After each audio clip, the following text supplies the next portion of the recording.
ខៀវកាលឆ្កៀលព្រះនេត្រាឲ្យអនព្រាមណាកាលជាស្ដេចនាមស្រីភីរីចងសំរេចឲ្យបានសារពេចសង្ឃស្ដាចាពលឿងកាលអាសាច់ធ្វើមាសបិទលន់អង្គព្រះពុទ្ធបដិមាព្រះអិនជាជាងឆ្នៃរចនាថ្វាយពោសាធុកាពេញផែនដីក្រហមជាពណ៌ឈាមបេះដូងស្គៀលពីដើមទ្រូងដោយគ្មានខ្មៃ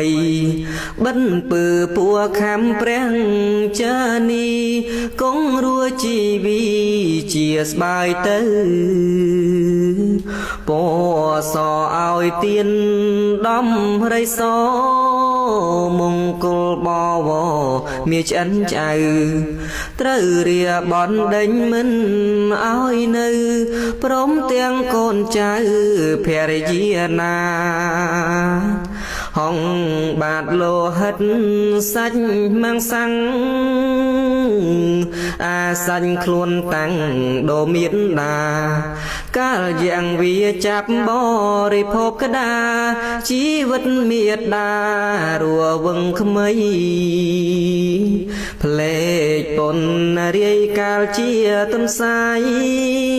ឲ្យទៀនពុំស្ដាយជីវិតអី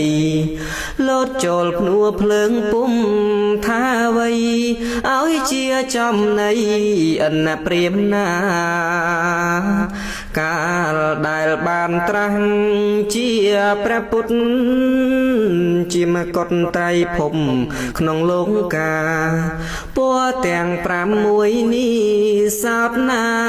ថ្លៃមកកើតជាជប៉ុនរាំងសីអីលើក្នុងលោកគេសន្មត់យកពណ៌នេះកត់ជាសេចក្តី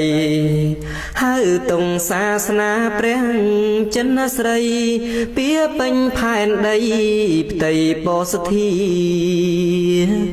យើងខ្ញុំរាល់គ្នាសូមគោរព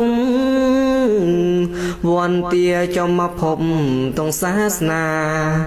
សូមមានមង្គលឈ្នះមារាសត្វត្រូវនានាក្នុងភព3សូមឲ្យយើងខ្ញុំប្រញាប់ដល់ដើរកាត់តាមផ្លូវទៅបរិយជាស្ថានបរមសុខសួស្តីដោយព្រះបារមីនិព្វានហង